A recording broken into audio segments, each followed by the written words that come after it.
नमस्कार, आपके साथ मैं हूं मुस्कान नागदा। आप देख रहे हैं हिंदुस्तान मेल न्यूज। अब होगी मुद्दों की बात सच के साथ।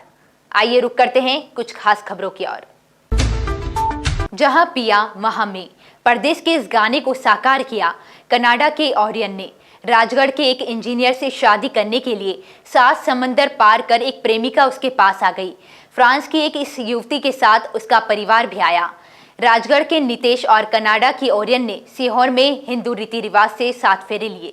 नितेश ने बताया कि 2013 में इंजीनियरिंग की पढ़ाई के लिए कनाडा गए थे। वहां उनकी मुलाकात फ्रांस की ओरियन से हुई, दोस्ती हुई और फिर प्यार हो गया। दोनों ने जीवन भर साथ रहना तय किया। दोनों के परिवार भी शादी के लिए राजी हो गए। नितेश राजगढ़ जिले के कुरावर के रहने वाले हैं। कुरावर में बड़ी होटल या रिसोर्ट नहीं है। उन्होंने सीहोर के ग्रेसेस रिसोर्ट में शादी करना तय किया। सभी विदेशी मेहमानों का गेंदे के फूलों की माला पहनाकर स्वागत किया गया। उन्हें खाने में मालवा का प्रसिद्ध व्यंजन दाल बाफले सर्व किए।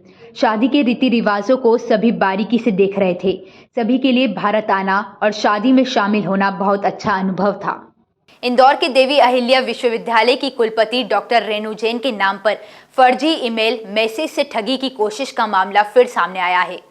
इस बार ठगोरों ने डीएवीवी के कार्य परिषद सदस्य मंगल मिश्र व अन्य शिक्षकों को गिफ्ट वाउचर के मैसेज भेजकर ठगी करने की कोशिश की। देवी अहिल्या विश्वविद्यालय की कुलपति डॉक्टर रेणु जैन के नाम से विश्वविद्यालय से जुड़े कुछ शिक्षकों और अधिकारियों को मैसेज भेजे गए। यह मैसेज अमेज़न गिफ्ट वाउचर वाले थे। डीएवीवी कार्य परिषद सदस्य मंगल मिश्र को कुलपति डॉक्टर रेणु जैन के नाम से भी 10-10 हजार रुपए के 6 गिफ्ट वाउचर भेजे गए और उस पर पेमेंट करने को कहा। इससे पहले भी मंगल मिश्र को इस तरह के मैसेज आ चुके हैं। ऑनलाइन फ्रॉड के मामलों को ध्यान में रखते हुए उन्हें शंका हुई और उन्होंने इसकी जानकारी कुलपति को दी। इस पर कुलपति ने किसी प्रकार के मैसेज नहीं भेजने की पुष्टि की। इसके बाद कुलपति ने फर्जी मैसेज को लेकर साइबर सेल, क्राइम ब्रांच अधिकारियों से शिकायत की है। बता दें कि देवी अहिल्या विश्वविद्यालय के कुलपति ने नाम फर्जी ईमेल मैसेज भेजने का यह पहला मामला नहीं है। इसके पहले भी फर्जी ईमेल, मोबाइल नंबर से गिफ्ट वाउचर वाली लिंक भेजे गए। पूर्व में भी इस तरह के मामले हो चुके हैं और एक शिक्षिका से 2.5 लाख रुपए ठग लिए थे। उस समय भी कुलपति डॉक्टर रेणु जैन ने पूरे मामले की शिकायत साइबर सेल से की थी। अब एक बार फिर ऐसा ही मामला सामने आया है। ऑनलाइन ठगी करने वाले बदमाश लगातार कुलपति को निशाना बना रहे हैं, लेकिन साइबर सेल ने पिछले मामलों में भी कोई उल्लेखनीय कार्रवाई नहीं की। अब सेल को नए सिरे से शिकायत की गई है। लेकिन अब सबको अलर्ट हो जाना चाहिए कि इस तरह के, हम लोग तो खैर अभी अपने सभी ग्रुप्स पे डाल ही देंगे, लेकिन अब सबको अलर्ट हो जाना चाहिए कि ये सारी फेक कॉल्स हैं और बार बार टीवी पे भी सब जगह एड्स आते रहते हैं। तो इस तरह के होना चाहिए। लेकिन हम लोगों ने पुलिस से रिपोर्ट भी कर दिया है और हम उम्मीद करते हैं कि पुलिस इस मामले में ज़रूर कार्रवाई करेंगी अपनी। ये चौथी पांचवी बार आपके नाम से हो रहा है। हाँ, पता नहीं, अब शुरू में हमारी वेबसाइट से लोग बड़े आसानी से फ़ोटो निकाल लेते थे, तो अब तो हमने अपनी वेबसाइट से भी फ़ोटो हटा दिया है। इंदौर के गीता भवन, मनोरमागंज और अग्रेसिन धाम फूटीकोटी पर 7 दिन गीता जयंती महोत्सव 2 दिसंबर से आयोजित किया जाएगा। इस वर्ष लव जिहाद, हिंदुत्व, पर्यावरण संरक्षण, जल संरक्षण, वैचारिक प्रदूषण एवं शिक्षा नीति जैसे मुद्दों पर भी विचार मंथन किया जाएगा। जानकारी के मुताबिक 2 दिसंबर को दोपहर 1 बजे वैदिक मंगलाचरण एवं शंख ध्वनि के बीच दीप प्रज्वलन के साथ महोत्सव की शुरुआत होगी। जगत गुरु शंकराचार्य, पुरी पीठाधीश्वर स्वामी निश्चलानंद सरस्वती के सानिध्य एवं अंतर्राष्ट्रीय राम स्नेही संप्रदाय के आचार्य स्वामी रामदयाल महाराज अध्यक्षता में शुभारंभ होगा। गीता जयंती का मुख्य पर्व 4 दिसंबर को सुबह 8 से 10:30 बजे तक गीता के सामूहिक पाठ के साथ मोक्षदा एकादशी को मनाया जाएगा। प्रतिदिन दोपहर 1 से शाम 5:30 बजे तक प्रवचन होंगे। विष्णु महायज्ञ भी 2 से 8 दिसंबर तक आचार्य पंडित कल्याण दत्त शास्त्री के निर्देशन में प्रतिदिन सुबह 8 से 12 एवं दोपहर 3 से सायं 6 बजे तक होगा। साथ ही समापन पर श्रद्धालुओं को जागरूक की शपथ भी दिलाई जाएगी।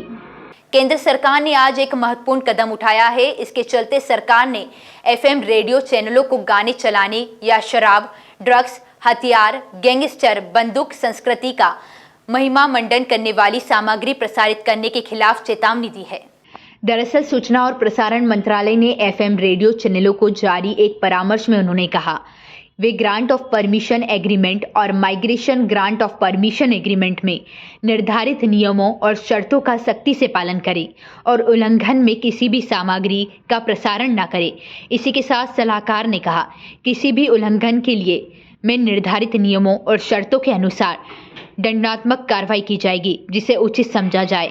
मंत्रालय ने पाया कि कुछ एफएम चैनल शराब, ड्रग्स, हथियार, गैंगस्टर और बंदूक संस्कृति का महिमा मंडन करने वाले गाने या प्रसारण सामग्री चला रहे थे, जिसके बाद यह परामर्श जारी किया गया था। भारत जोड़ो यात्रा में एक्ट्रेस स्वरा भास्कर के शामिल होने पर गृह मंत्री नरोत्तम मिश्रा ने कहा कि अब राष्ट्र विरोधी भी राहुल गांधी की यात्रा का समर्थन कर रहे हैं। ये वही स्वरा भास्कर है जिन्होंने ऋचा चड्ढा के सेना के खिलाफ दिए बयान को शक्ति दी, पाकिस्तान की तारीफ के कसीदे पढ़ती है। कन्हैया कुमार स्वरा भास्कर जैसे टुकड़े टुकड़े गैंग का सपोर्ट करने वाले इस यात्रा में है। दरअसल राहुल गांधी की भारत जोड़ो यात्रा गुरुवार सुबह उज्जैन से घटिया घोसला की ओर रवाना हुई। बॉलीवुड एक्ट्रेस स्वरा भास्कर भी उनकी यात्रा में साथ हो गई। पूर्व मुख्यमंत्री दिग्विजय सिंह, कांग्रेस नेता हरीश रावत, विधायक रामलाल मालवीय, मुरली मोरवाल और हजारों की भीड़ कदमताल करती चली। उनके स्वागत में बड़ी संख्या में लोग सड़क किनारे घंटों खड़े रहे। इस बीच वे सभी लोगों का हाथ हिलाकर अभिवादन करते चले।